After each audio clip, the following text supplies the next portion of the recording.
जय जय परशुराम।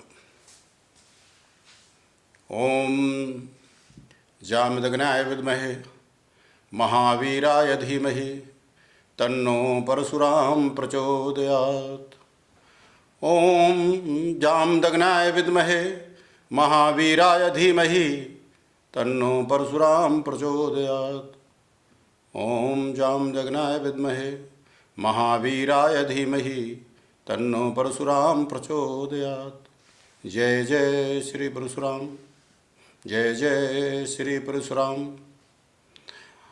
अश्वत्थामा बलिर्व्यासो हनुमानश्च विभीषणा। अश्वत्थामा बलिर्व्यासो हनुमानश्च विभीषणा। कृपाचार परशुरामश्च सप्तेते चिरंजीविनः। इस संसार में 7 महापुरुष चिरंजीवी हैं, जिसमें से एक भगवान विष्णु के 6ठम अवतार भगवान श्री परशुराम है, जो अपने माता पिता के अत्यंत प्रिय होने के कारण और पिता की आज्ञा का अक्षरशः अनुपालन करने के कारण अपने उन्हीं पिता के आशीर्वाद से वो चिरंजीव हुए। और जैसा कि हम सब जानते हैं कि सतयुग के अंतिम चरण में उनका जन्म हुआ और वो त्रेता और द्वापर में दोनों समय में वो वर्तमान रहे। और कलयुग में जब संभल जनपद में, पहले वो तहसील था मुरादाबाद जनपद की, शर्मा परिवार में भगवान कल्कि का अवतार होगा, तो भगवान परशुराम उनको शस्त्र और शास्त्र की शिक्षा देंगे, उनके आचार्य बनेंगे। चिरंजीव भगवान परशुराम के बारे में हम लोग कई दिनों से चर्चा करते चले आ रहे हैं। जिस भार्गव वंश में उत्पन्न हुए, जिस महान महर्षि भृगु ऋषि से उस वंश का प्रारंभ हुआ, जो ब्रह्मा जी के पुत्र थे। ब्रह्मा विष्णु महेश जैसे 3 महान देवताओं की परीक्षा जिन्होंने ली, और इसके बाद उस परीक्षा के बाद जो उन्होंने भगवान विष्णु को माता लक्ष्मी के लायक घोषित किया और उनके वक्षस्थल पर अपने पैर का प्रहार करके, और उसकी स्मृति स्वरूप जैसा कि हमने जाना कि भगवान विष्णु के जितने भी अवतार भविष्य में हुए, श्री रामावतार, श्री कृष्णावतार, उन सभी अवतारों ने अपने वक्षस्थल पर स्मृति स्वरूप, पावन स्मृति स्वरूप वो भगवान, वो महर्षि भृगु के पाद चिन्ह को धारण किया। ऐसे महान कुल में उत्पन्न भगवान श्री परशुराम की लीलाएं बड़ी अद्भुत हैं। कुछ लीलाओं पर हमने दृष्टि डाली, जिसमें उन्होंने पृथ्वी तल पर जितने भी गुरुकुल स्थापित थे, उनके कुलगुरु चायमाड़ के अलावा जो उनके पिता में ऋचिक का आश्रम था, उनके जो मामा नाना विश्वरथ, जो बाद में विश्वामित्र के नाम से प्रसिद्ध हुए, उनके कुलगुरु में, उनके आश्रम में विद्या प्राप्त करने के बाद, और त्रेता के महान गुरु और सूर्यवंश के कुलगुरु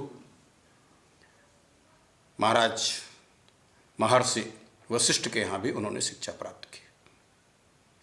और पृथ्वी तल की शिक्षाएं ही नहीं, उन्हीं गुरु वशिष्ठ से प्रेरणा पाकर के महादेव के यहाँ भी जाकर के उन्होंने शिक्षा प्राप्त की। और महादेव द्वारा ली हुई धर्म की परीक्षा में स्वयं महादेव के ऊपर ही प्रहार करके भगवान परशुराम ने अपनी धर्म के प्रति निष्ठा को प्रकट किया।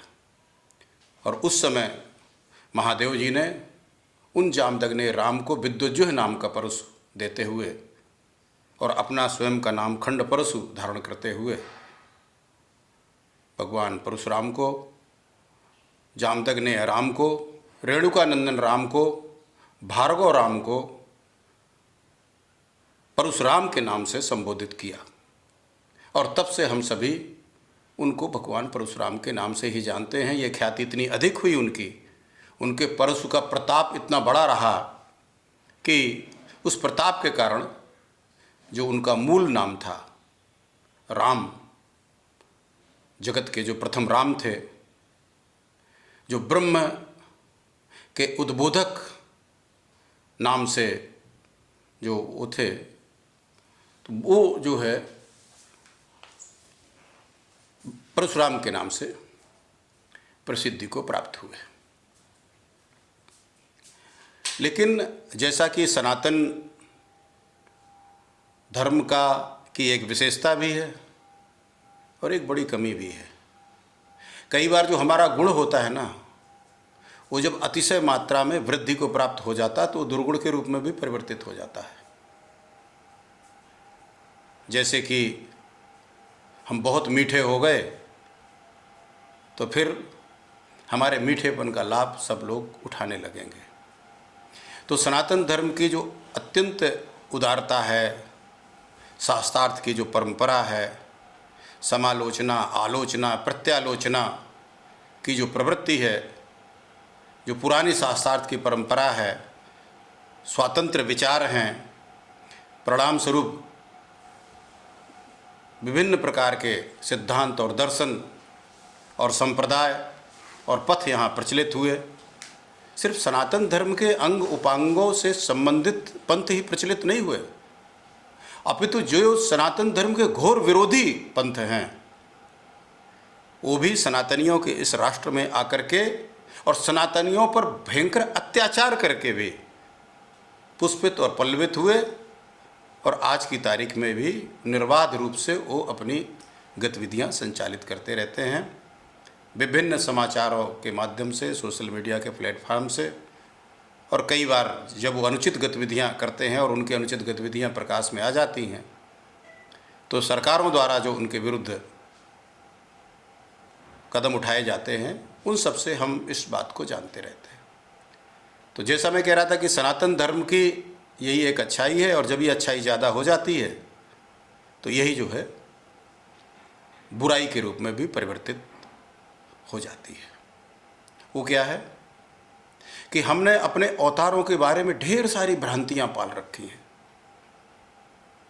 कभी कोई प्रसंग आया, किस लिए आया, उसके पीछे अवतार के और निखार की बात तो नहीं थी, उस प्रसंग की बहुत आवश्यकता तो नहीं थी, अवतार या उस आदर्श महापुरुष या उस भगवान की भगवत्ता को सिद्ध करने के लिए।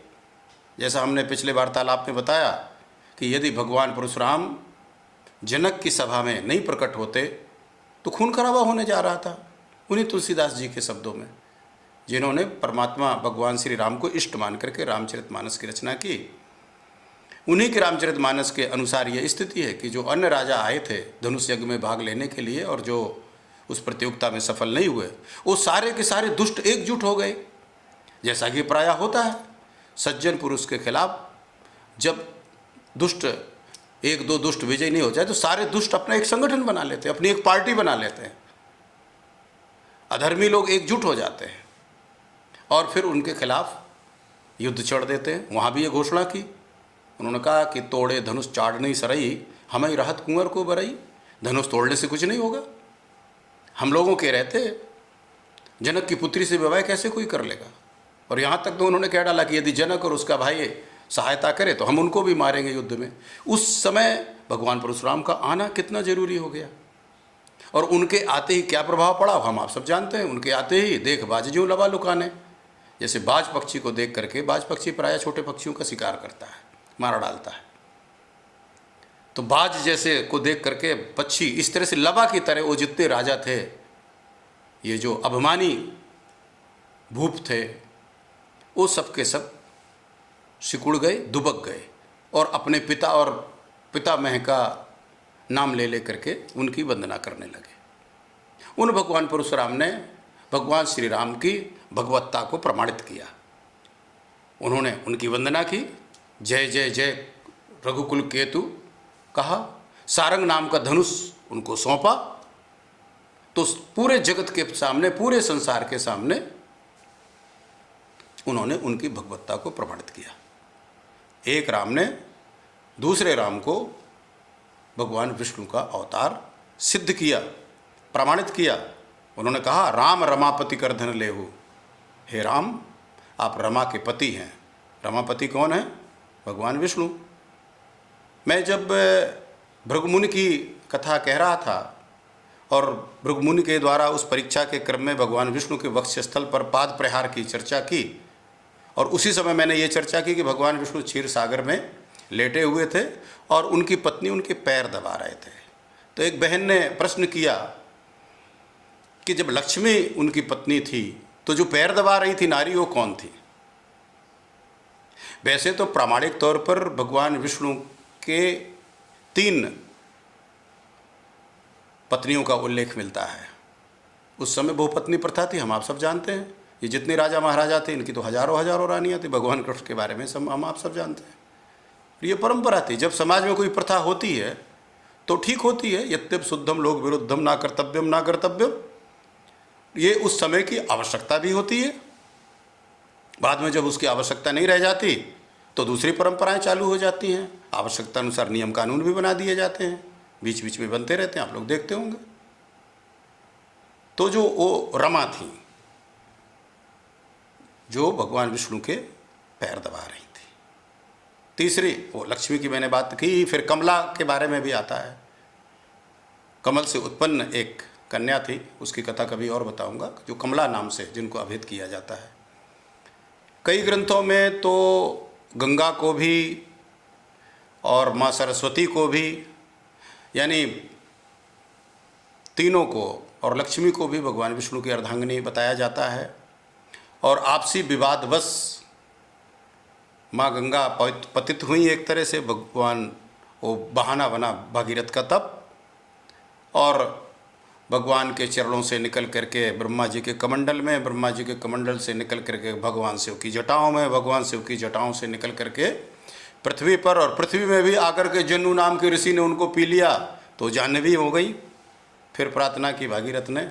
तो इस प्रकार से गंगा जी पृथ्वी पर आकर के पतित हो गई। सरस्वती माता जो है वो सरस्वती नदी के रूप में परिवर्तित हुई। जैसे गंगा मैया गंगा नदी के रूप में, सरस्वती नदी के रूप में परिवर्तित हुई, जो बाद में लुप्त हो गई। वैसे भी धीरे धीरे लोगों की बुद्धि भ्रष्ट होती चली जा रही है। शायद इस सरस्वती मैया के लुप्त होने का भी कोई असर हो, लेकिन हैं तो वो पृथ्वी के नीचे ही सही हैं। इसी प्रकार से आज भी विद्वान लोग हैं, वो भले अभी शांत हैं, और जो अधकचरे विद्वान हैं वो टपर बोलते हैं, विभिन्न ग्रंथों पर अपनी टिप्पणियाँ करते हैं, महापुरुषों द्वारा लिखी हुई रचनाओं पर अपने संशोधन प्रस्तुत करते हैं। खैर, ऐसे लोग हमेशा। तो मैं यही कह रहा था कि सनातन धर्म की जो एक विशेषता है, जो कभी कभी वो विपरीत बन जाती, वो है हम अपने अवतारों पर, हम अपने ईश्वर पर, हम अपने इष्टों पर, हम अपने महापुरुषों पर, हम अपने आदर्शों पर शक करते हैं। छोटी छोटी बातों को लेकर के प्रचारित करते हैं, इस तरह का खुद दुष्प्रचार करते हैं। अन्य धर्मों के बारे में तो आप सोच भी नहीं सकते ऐसा। उनका एक एक अक्षर पाक है, वो चाहे जो लिखा है, जैसा लिखा है, व्यवहारिक है अव्यवहारिक है, कैसा भी है। लेकिन हम तथाकथित सनातनी और हिंदू इस मामले में थोड़ा सा अज्ञानी है, यही कहेंगे। जैसे भगवान श्री राम के 2 कथानकों को लेकर के कि सीता मैया को वनवास दिया। अरे बाबा, सीता जी ने तो विरोध नहीं किया, वो कर सकती थी ना, वो जगत जननी है, वो माँ है। और सीता जी के साथ क्या, जैसे राम के वनवास का तो बहुत लोगों ने समझाया, विरोध किया। सीता जी के वनवास का तो किसी ने विरोध नहीं किया। महाराजा जनक का परिवार है उस समय, वो स्वयं सक्षम है। तो हम उन घटनाओं को बस इतने माने कि हम नहीं समझ पा रहे हैं। हमने अभी योग गुरुओं के चरणों में बैठ करके इसके निहितार्थ को नहीं समझा है, इस आवश्यकता को नहीं समझा है कि भगवान श्री राम का वनगमन कितना आवश्यक था, सीता परित्याग कितना जरूरी था। अब कुछ लोग तो ये व्याख्या लेके आ गए हैं कि साहब वो प्रक्षिप्त है, वो प्रसंग सही नहीं है। उनकी अपनी बुद्धि। जब हम किसी चीज़ को जस्टिफाई नहीं कर पाते हैं और चित्त सिद्ध नहीं कर पाते हैं तो अमान्य कर देना भी एक अच्छा रास्ता है, ठीक है। इसी तरह शंभूक वध को लेकर के, अब शंभूक महाराज किस लिए तपस्या कर रहे थे? भगवान ने तपस्या तो रावण की भी भंग की, वो तो ब्राह्मण था, शिव की उपासना करता था, यज्ञ कर रहा था, भगवान ने भंग किया। क्योंकि शक्ति अर्जन का जो उसका उद्देश्य था वो था संत जनों को, साधु जनों को, विप्रजनों को गो ब्राह्मण को सताना, यज्ञ भ्रष्ट करना।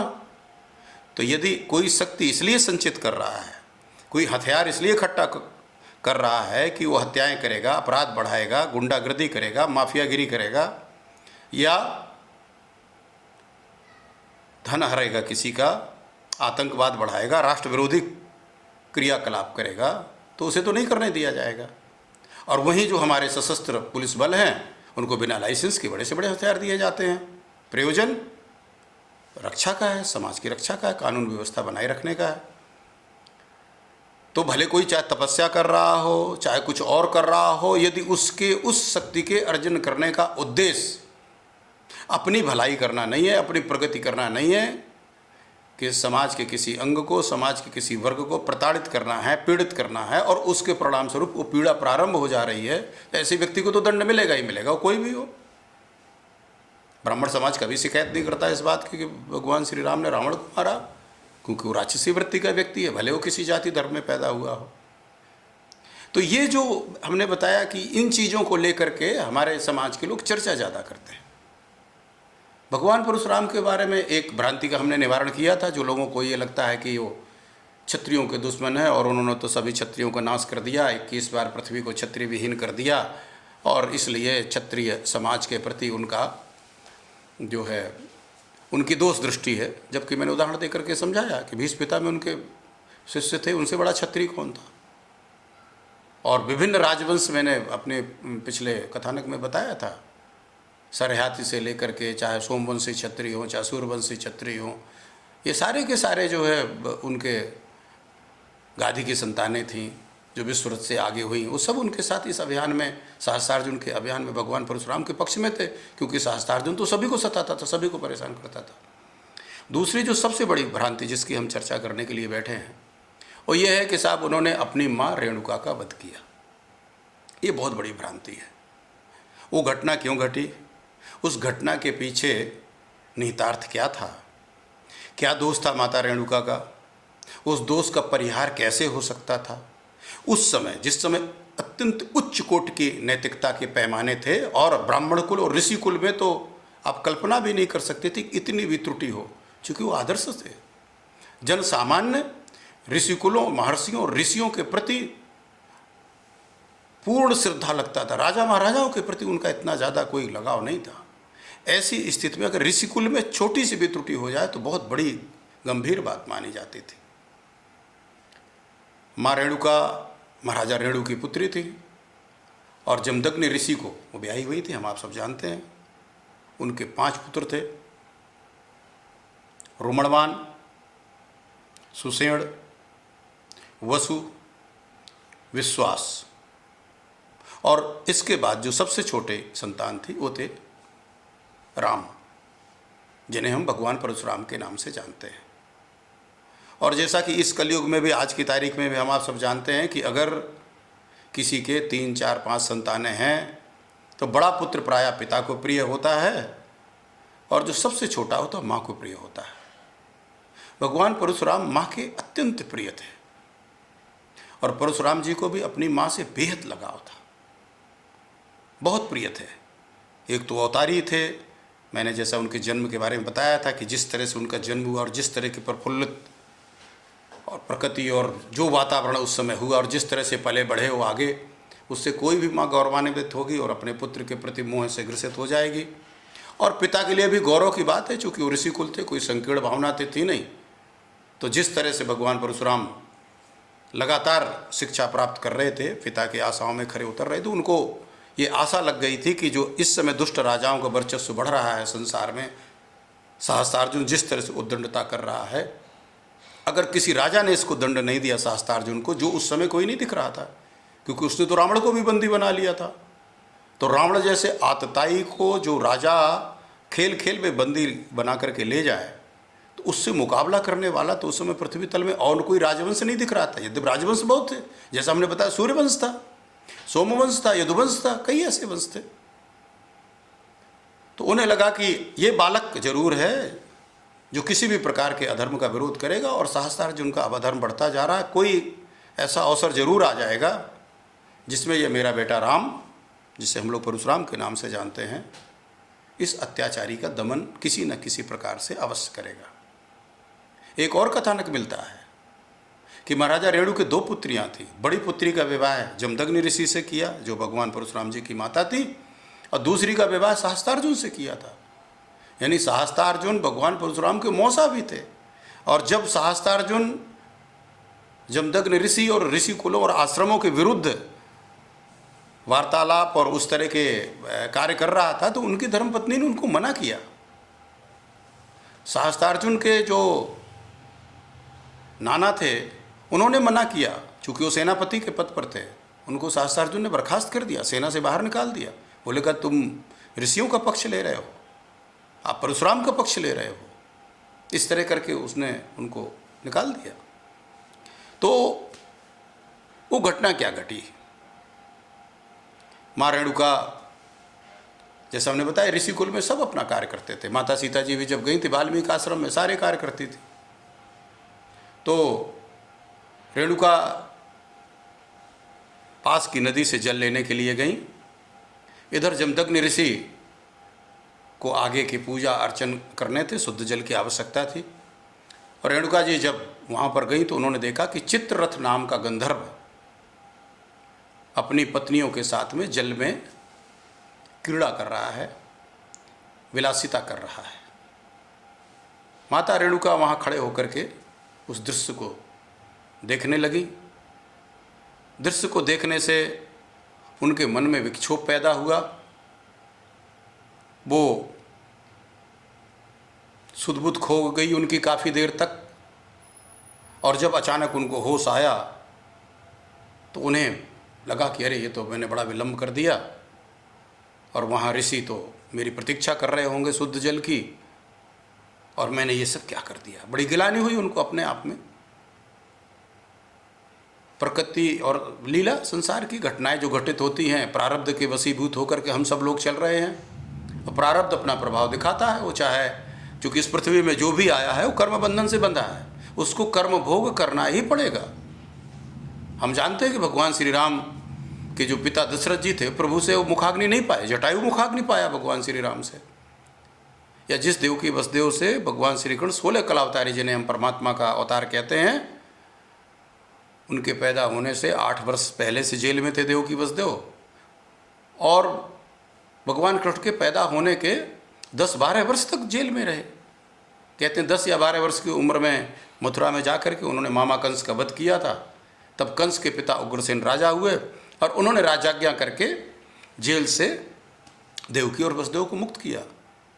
अब आप सोचिए कि एक तो 16 कलावतारी भगवान विष्णु का अवतार और परम पराक्रमी भगवान श्री कृष्ण, चक्र सुदर्शनधारी, और उनके ऊपर आई सारी विपत्तियों को खेल खेल के, चाहे कालिया नाग बांधना हो, चाहे बचपन में ही पूतना का वध करना हो, चाहे बकासुर को मारना हो, चाहे धेनुकासुर को मारना हो, आप सब जानते हैं, सबको उन्होंने परास्त किया। लेकिन उन भगवान कृष्ण के माता पिता को 20 वर्ष तक जेल में रहना पड़ा। तो पृथ्वी में तो प्रारब्ध भोगना पड़ता है। तो ये प्रारब्ध बस माँ रेणुका का विचलन हुआ। और जब वो आश्रम लौट करके आई तो जमदग्नि ऋषि ने पूछा कि राम की माँ, आपने इतना विलंब कैसे कर दिया? कहाँ चली गई थी आप? कोई क्या दुर्घटना हो गई आपके साथ में? कुछ अनहोनी हुई क्या? ऐसा क्या था जिस वजह से? ऐसा तो कभी हुआ नहीं कि आप इतनी देर तक रुकी हो कभी। अब रेणुका क्या बताती? बताने लायक बात होती तो बताती। मर्यादा, ऋषि कुल की मर्यादा और एक आश्रमोचित व्यवहार, वो सारी चीज़ों को देख करके रेणुका ने कहा कि नहीं नहीं स्वामी, कोई विशेष बात नहीं।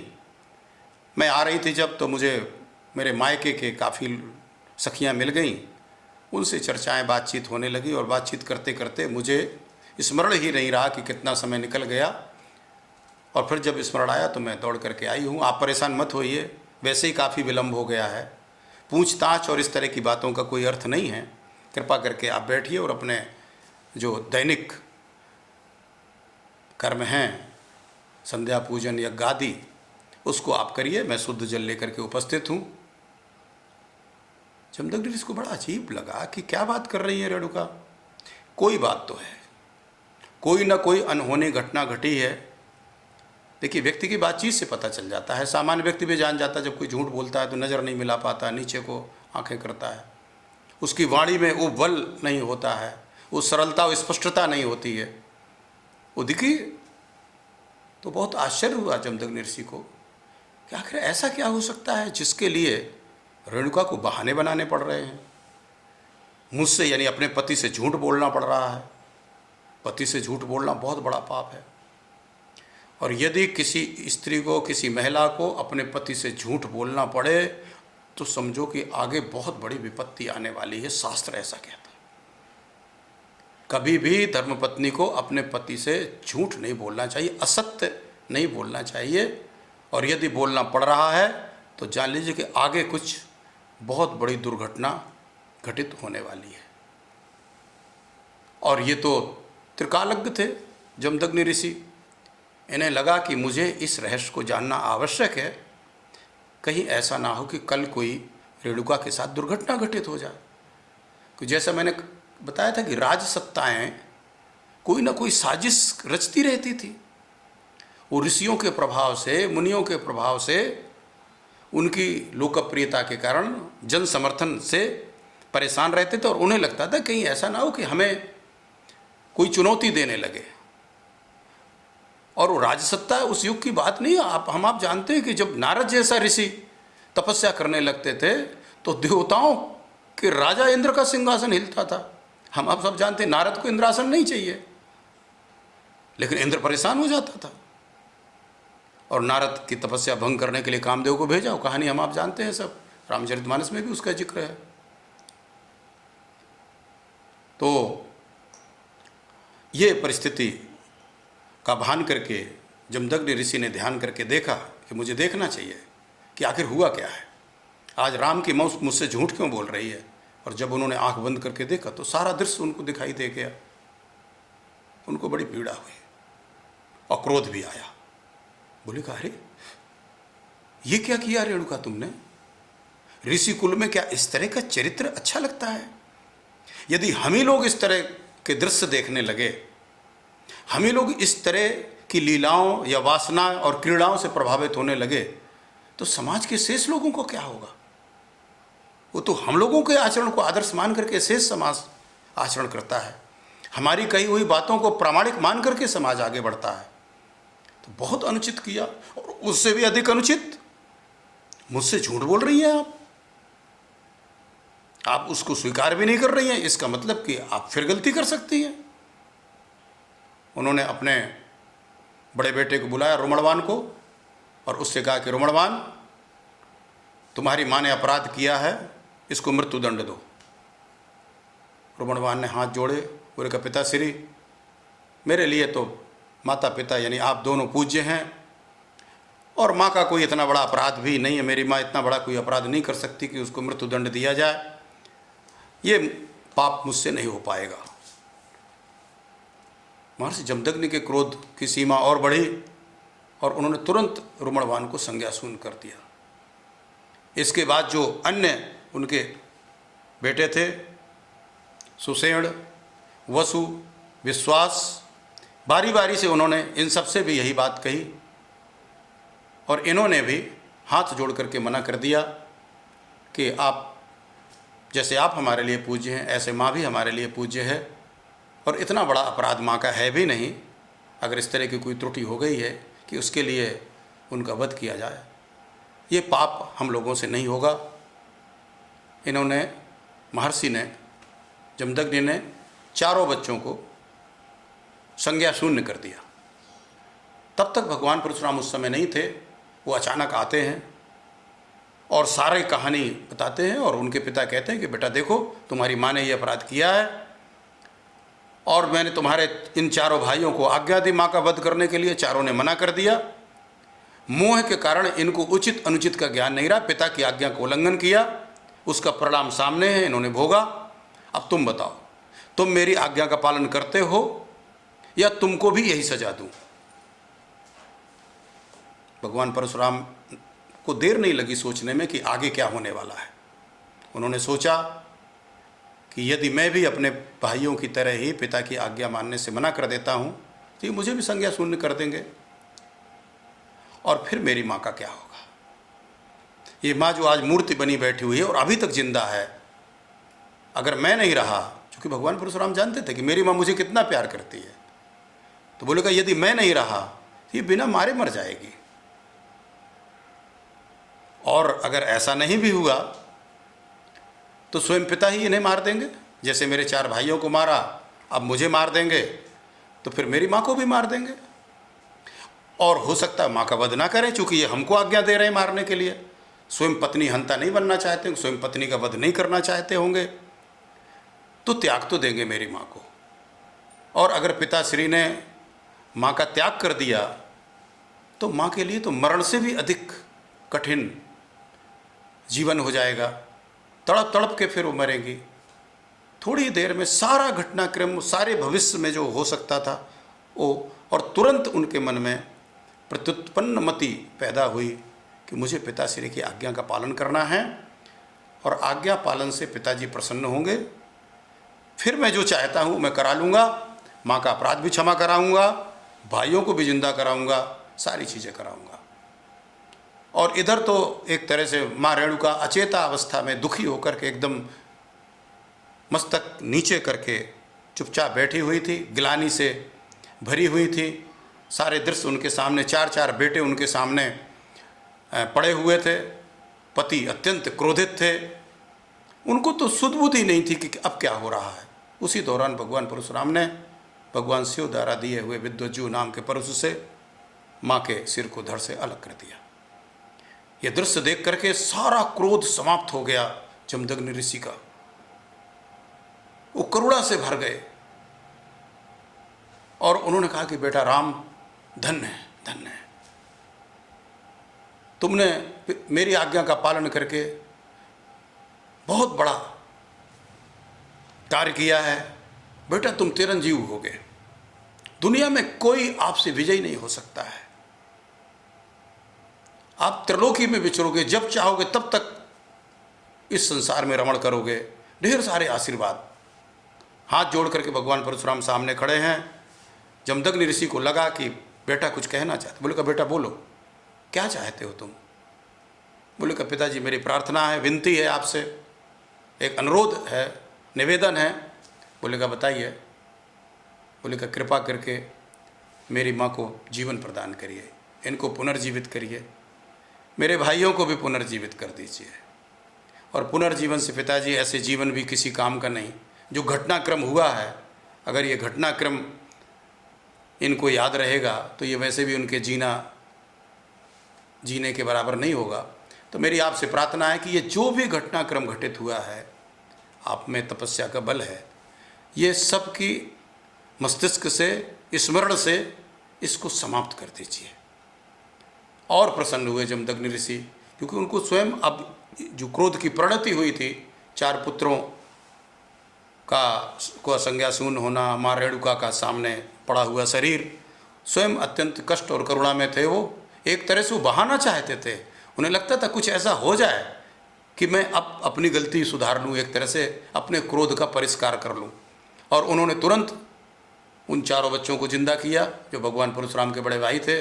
कई बार लोगों को प्रश्न होता है कि भगवान परशुराम ने तो विवाह नहीं किया, तो बाल ब्रह्मचारी थे, फिर आज भार्गव वंश कैसे चल रहा है, भृगु ऋषि कैसे गोत्र में हैं लोगों के? तो जैसा मैंने बताया कि 4 भाई उनके थे, रोमणमान, वसु, विश्वास, सुषेण। सबसे बड़े रोमणमान थे, दूसरे सुषेण थे, तीसरे वसु थे और चौथे विश्वास और 5वें भगवान परशुराम। तो वो जो 4 बेटे थे उनका वंश चला, आज भी चल रहा है। और ये किसी को कुछ पता नहीं चला, ना तो रेणुका को पता चला क्या घटनाक्रम हुआ, ना इन तीनों बच्चों को पता चला। सब कुछ पूर्ववत, सब कुछ वैसे, आश्रम वैसे, सारी चीज़ें वो सब। अब सामान्य बुद्धि रखने वाला व्यक्ति भी देखे कि क्या भगवान परशुराम ने कोई अनुचित कार्य किया, और यदि भगवान परशुराम अपनी प्रत्युत्पन्न मति से, अपनी प्रचंड मेधा से इस कार्य को नहीं करते तो परिणाम क्या होते, इतिहास तब क्या बना होता। और जैसा कि भगवान शिव ने ही, मैंने एक प्रसंग में बताया था, जब वो शिक्षा प्राप्त करने गए थे कि बेटा तुम अधर्म का लेस मात्र भी सहन नहीं करोगे, तो वो अधर्म चाहे उनके जो गुरु ने, जब भगवान शिव ने किया तो उन्होंने उनके सिर पर प्रहार किया, और जब माँ ने किया और पिता ने बताया कि ये अधर्म किया तुम्हारी माँ ने, तो उन्होंने माँ पर भी प्रहार किया। लेकिन उस घटनाक्रम का प्रक्षालन भी उन्होंने बहुत अच्छे से किया। तो इस प्रकार से ये जो भ्रांति है और यह एक कलंक के रूप में जो अज्ञानी समुदाय इस बात को कहता है कि उन्होंने तो अपनी माँ का वध किया था, वो कैसे देवता है, कैसा भगवान है, कैसा अवतारी है, कैसे विष्णु का अवतार है, मेरे ख्याल से शायद उनकी समझ में कुछ बात आई होगी। और एक अनुरोध करूंगा कि जब कभी भी हमारे महान ग्रंथों, हमारे संतों, हमारे महर्षियों, ऋषि मुनियों, अवतारी पुरुषों, महापुरुषों के बारे में कोई संदेह हो तो योग गुरुओं के चरणों में बैठ करके उस संदेह का प्रक्षालन करिए, ना कि अपनी मंद बुद्धि से अर्थ का अनर्थ करिए, जैसा कुछ लोग एक दो चौपाई दोहों को लेकर के बकवास करते घूमते हैं, जग हंसी कराते हैं जग हंसी कराते हैं। इस तरह से हम लोगों को हंसी का पात्र नहीं बनना चाहिए। आज के दिन इतना ही। जय जय परशुराम, जय जय श्री परशुराम, जय जय श्री राम, जय जय जामदग्ने राम, जय हो भार्गव राम, जय हो रेणुका नंदन भगवान श्री परशुराम, जय जय परशुराम, जय जय।